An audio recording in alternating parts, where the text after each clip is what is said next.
Ladies and gentlemen, welcome to the Ambassador's Lounge. During the recent India-Pakistan crisis, when the tensions were high and there was a danger of further escalation of the crisis, regrettably, Indian media, electronic media, was busy in peddling misinformation, and that too with great impunity. It was sensationalizing the news and events through half truths, through manipulated narrative, doctored images,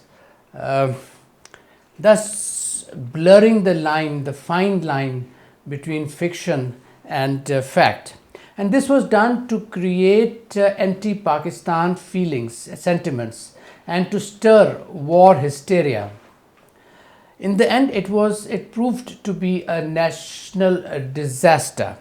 Now, according to let me add here that Indian electronic media or social media was equally complicit in the proliferation of fake news. According to Guardian, the social media platforms were inundated with misinformation, complicating the narrative and potentially escalating the tensions. Ladies and gentlemen, on the other hand, on May 25, the Indian Ministry of Information issued an advisory that all OTT platforms are mandated to remove all content originating in Pakistan.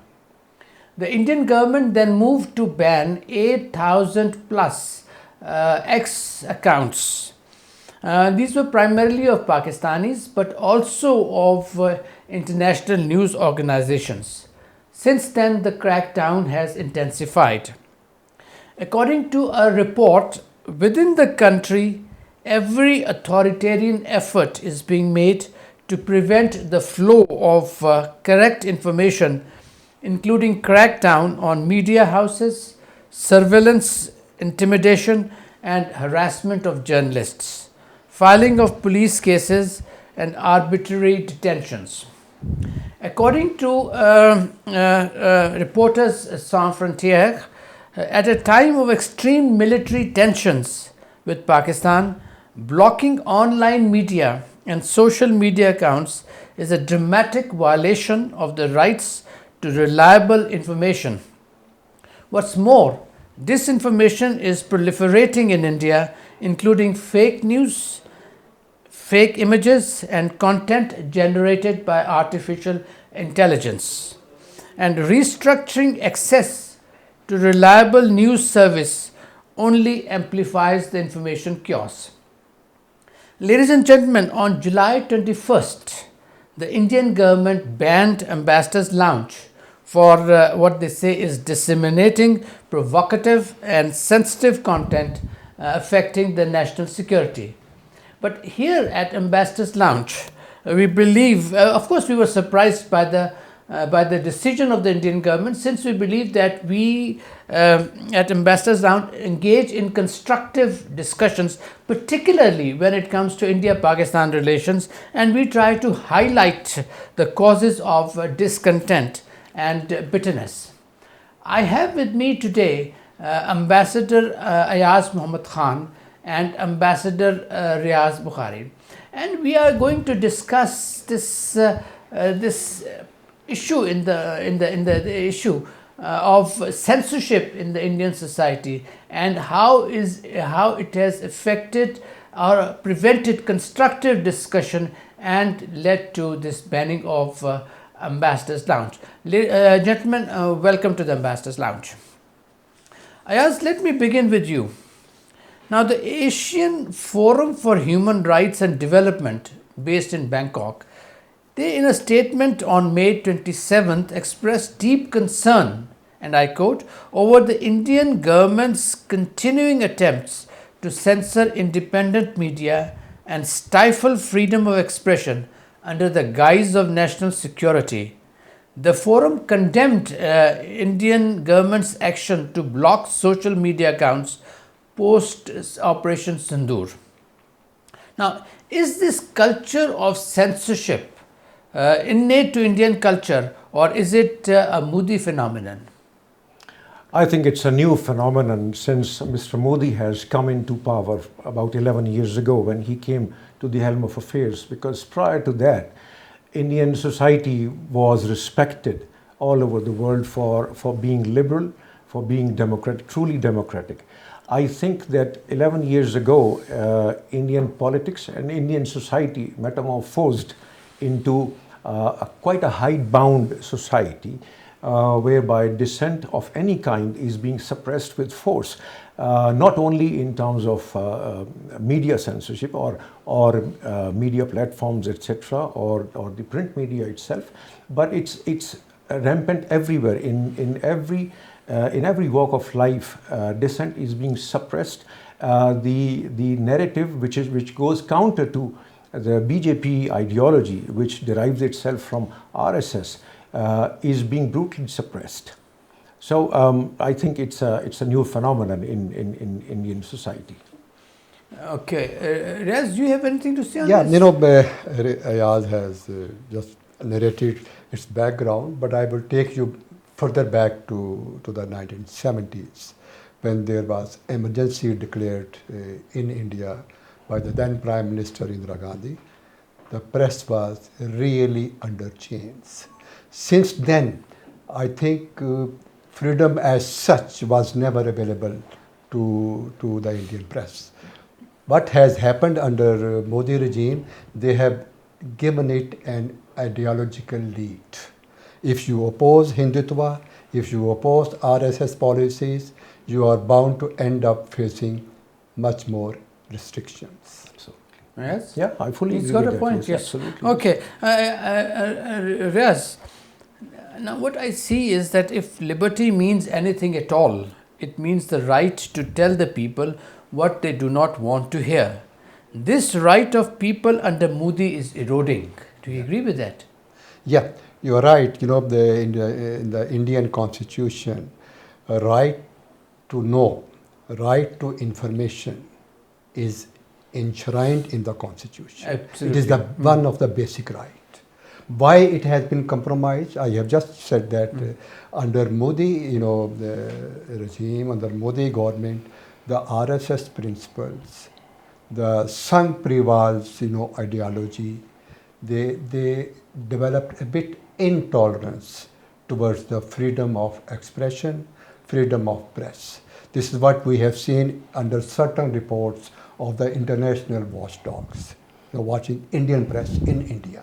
And I think if you even look at the media coverage of these days, if you talk about Washington Post, New York Times, Daily Telegraph, the Times, and other the media outlet from reputed organizations, you will come to know that Indian media, Indian press is really under chains. I would like to draw your attention to India's IT Act, Article 69A, which is now being widely applied to all media, whether print or digital platforms, which is dissenting, which is voicing its dissent with Mr. Modi's policies.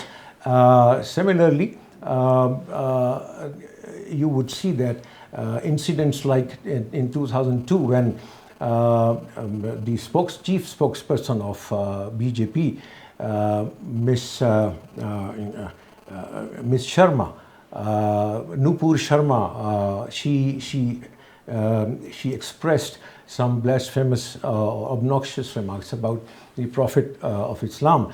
Although she was sacked immediately, but that caused a lot of uproar in the Muslim world, particularly the Gulf countries, and the diplomatic relations between India and the Muslim world were seriously threatened.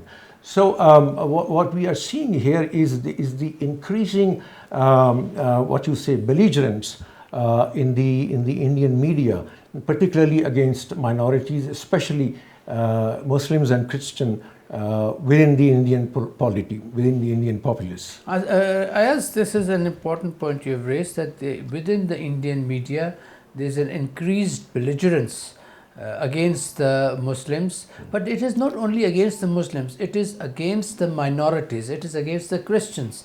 And this is indicative of belligerence within the Indian society.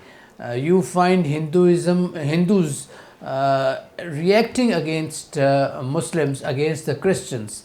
So this is by and large the Indian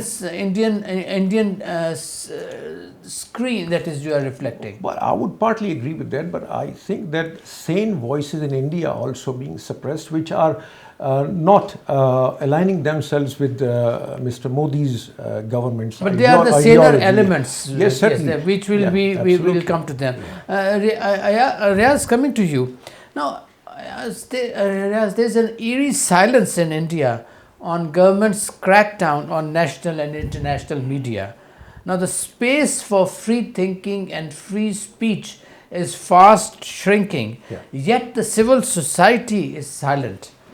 Is Indian civil society complicit in this crime against the people of India? Given the size of India and its, claim to be the largest democracy, and polity in the world, I think the Indian civil society, the role of Indian society in the press, freedom of media or press freedom is under scrutiny. I can only say that.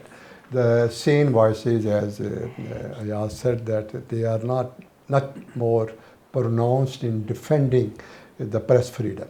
Like, the information flow to the common man, is it under duress? It is under restrictions. What happened after 2019, the access to internet was blocked in the Indian illegally occupied Jammu and Kashmir, not for one day or 1 month, for a whole duration. Yes. Right? The flow of information was not available to the common man in India, which is their basic right to know what is happening. But because that was challenging the narrative of the government. Exactly. But narrative of the Indian government as well as BJP's attempt to establish its presence in the Indian illegally occupied Jammu and Kashmir, that was at stake. So, the Sangh Parival or the BJP or RSS, they took all measures in defense to the democratic values to establish their writ within the Indian democratic polity. But Riaz, what about the civil society? There's a healthy civil society in India, yet it is silent. Is it being harassed? It is under duress, as I said that. You may recall, 10 years back or 20 years back, people used to talk about, Aman Ki Asha campaign between India and Pakistan. People used to talk independently. They were quite vocal in developing peaceful coexistence and relationship between the two countries. If you look these days, we don't know what is happening in India because I don't have access to the Indian media in Pakistan. But similarly, that's not because of them, that's because of you. Similarly, in India, all Pakistani channels mostly, they have been blocked. Even a channel like Ambassador's Lounge has been blocked in India. What we were doing, we were trying our best to develop and argue, advocate a relationship of coexistence between India and Pakistan. And even Indian government did not tolerate that. But this is their level of tolerance. Yes? Yeah, but I would like to broaden the scope of this discussion because the intolerance in India is not restricted to press or media itself. It is across the board. We have seen it's prevalent in the Indian society. It's prevalent in the Indian society, particularly the RSS. And we have to bear in mind that Mr. Modi has been in his youth days has been very an active member of RSS, and under his watch, when he was the chief minister, the massacre of Muslims was carried out in Gujarat in 2002, and now he's at the helm of affairs for the last 11 years or so.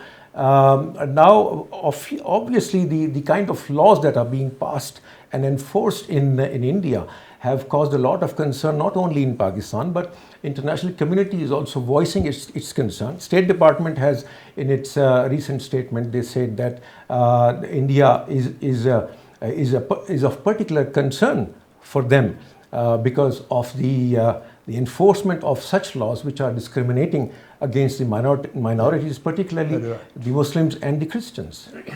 Very right. In that context, the Citizen, Registration Act, and what they are doing with the Muslims, with their evacuate trust, properties. It's a recent development. Muslims are being deprived of having control in their evacuate trust properties. So, Riaz, what do you see the future of Indian society when the space for free thinking, for freedom of speech is shrinking? Yeah. What is the future? I mean, if this Modi government continues, what is the future? Under the BJP-led, dispensation, and under Prime Minister Modi, and even afterwards, if BJP continues in the power, I don't see any future of tolerance in India. Yeah, absolutely. You see, ever since, I would like to mention here a few instances where international community has reported what has been going on in India ever since BJP has come into power, since 2014 onwards. For instance, in 2022, according to India's National Crime Records Bureau, 272 incidents of communal violence took place. And similarly, according to India Hate Lab, which exists in Washington, D.C., they reported that 74% increase in hate speeches in India in 2024. Yeah. Similarly, 44 cow-related incidents have happened, whereby 44 people have been killed in India, 36 being Muslims. So there is a whole lot of evidence which points towards increase in violence in the Indian society, ever since. Okay, gentlemen, you have lynched the Modi government, Mr. Modi's administration. No, we have not lynched. We have just stated the facts. The facts, okay. Yeah. Okay, the facts. But these facts can hit back on you. Now, censorship like charity begins at home, Riaz. You have taken to task the Modi administration for surgical strikes against media. Now, when you look into the mirror, what do you see? No, freedom of expression, press freedom, right to know, right to having the correct information. I will support that right everywhere, whether it is violated in Pakistan or India or anywhere. If you follow if you follow a liberal values in a society, you are bound to support. You are supposed to support these golden principles to having freedom of press in the society. Liberal values should be promoted. No doubt, all minorities should be respected. If minorities' rights are under question, if a minority's image is under question in our society, I will support the minority rights. What happened in the Lahore High Court's rest house, I don't support that. No? If we are in a society, we need to respect all followers of different religions. They are our countrymates, country fellows. They have equal rights and they have equal duties. In fact, they have got more rights than me, being a member of a minority. They should be respected more. Similarly, in India, Muslims, Christians, Sikhs, and other minorities, they should be given all the rights which are guaranteed under their constitution. And much more. BJP-led government is not going to do that. But they have got different set of ideology. And we cannot support that by sitting in Pakistan. Yes. No denying the fact that in Pakistani society we also have elements which are extremists, which are violent, definitely. But I'm not going to defend myself, but I would like to put forward the argument that not only in Pakistan, but even in European societies now, far-right elements have come to surface, and they are now poising themselves to grab power in those countries. Recently, elections were held in Germany, and barely far-right elements, they were defeated. And similarly, in France and elsewhere in Europe, extremist elements do exist. Same is the case in Pakistan. But one fact should be borne in mind, and that is that in Pakistani society, whenever the elections were held, religious parties could not win majority, So there is a hope that Pakistani society will continue to discard such elements which are proponents of extremism and violence. Pakistani society as a whole, I don't think that they are religious extremists or they are intolerant. You think Pakistani society in general is not Absolutely, intolerant? and which is We are very tolerant people. Are you? As a nation. But there are certain elements within the society. And most of them were, they took the other way because of Afghan jihad, which we spotted in the 70s Absolutely. and 80s. It had really damaged our society. And we should not forget that. We are still trying to recover from that period. So coming back to the press freedom and other things, we are also now facing one big, media person, journalist. They are facing a big challenge these days, which is in the form of PECA Act. Their right to have information, their right to convey the things that they are happening, that is under scrutiny. Freedom of expression is under scrutiny. I think we should safeguard that. We should try to achieve what we can while remaining within our limits. Gentlemen, my question to you both is that censorship reflects the society's lack of confidence in itself, its fear of its own vulnerabilities, its weaknesses, and lack of accountability that is there. And then, of course, there's false sense of awareness. How do you see Pakistan placed in this area? First of all, I would like to correct your question. It is not the fear of the society which is reflected in censorship. It is the people at the helm of affairs who are afraid of criticism. Okay. It is not the society. Pakistani society is very vocal. We express our views as forcefully as we can. But of course, there is a cost because certain elements within the government they do not take they do not take serious, healthy criticism in its true spirit, and they think that it is a personal affront to them. So I would disagree that it is not the society Pakistani which is happy with censorship. No, we are expressing our cultural values, our political ideologies as freely as we can. But of course, when certain elements feel that their own interests are being threatened, then they resort to certain undemocratic acts against those elements. Okay. Censorship, my view is a bit different as compared to yours. Censorship is not totally bad practice. The government has to use it, while applying its mind. We have seen, in our, university days, when MRD movement was at its peak in Pakistan, if media was reporting 5,000 people participated in the meeting, that meant 50,000 people they gathered over there. Similarly, if there is a law and order situation and there is a fear that passing on the right information will create law and order problem, then the government will have to use it selectively, the censorship. Does not mean that the newspaper should just come blank. Okay. That is a different type of censorship.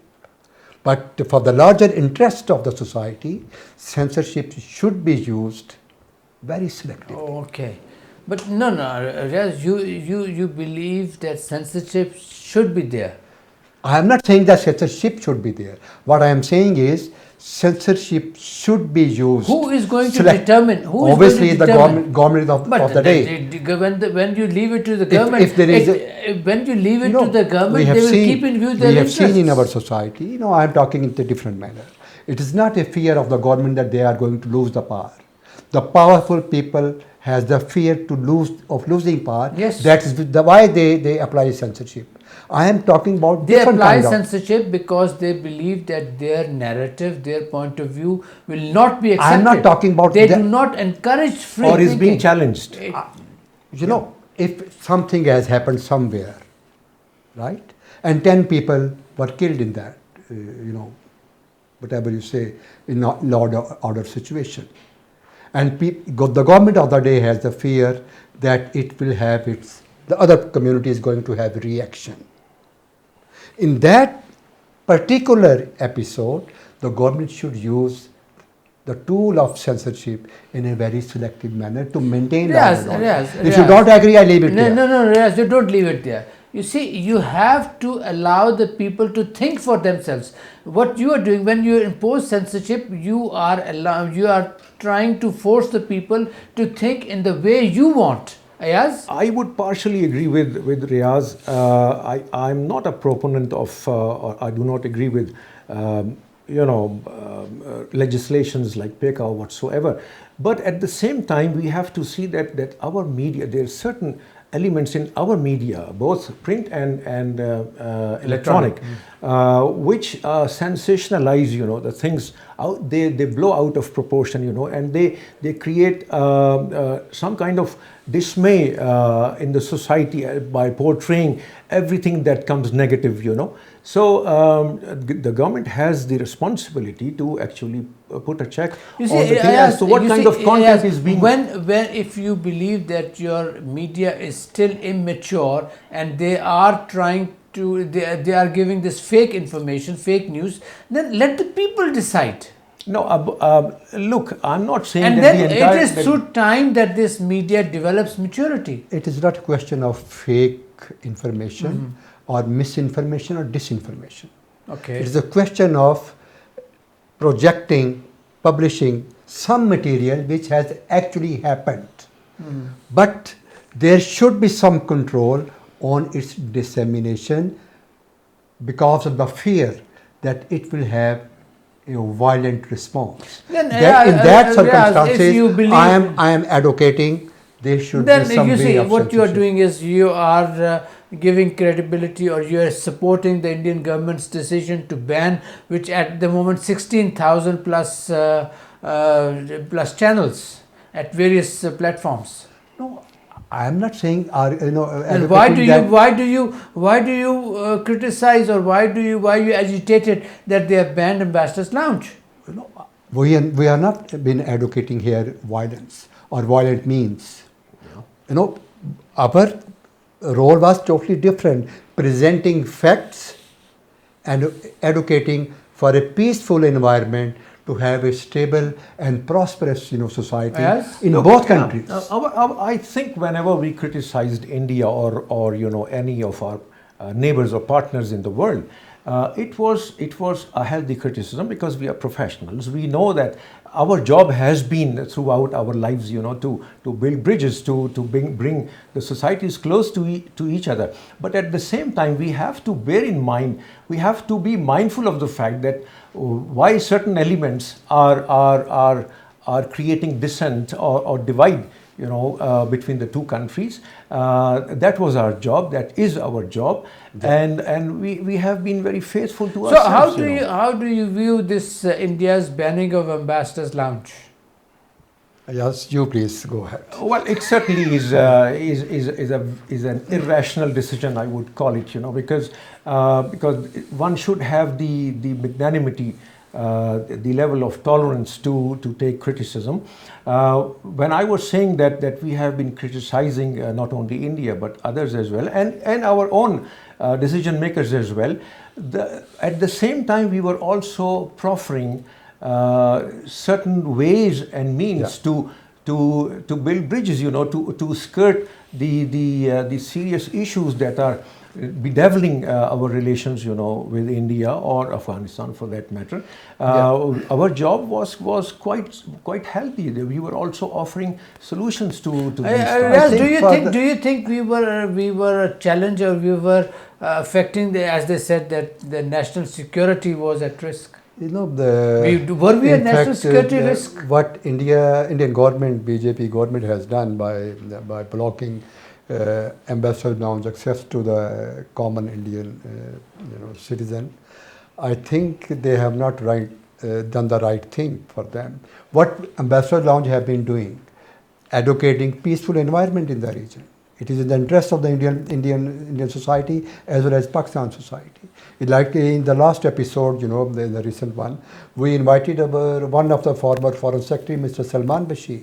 What he advocated, he called upon both the countries to create conducive environment for peaceful region, for a prosperity for the two people of the two countries.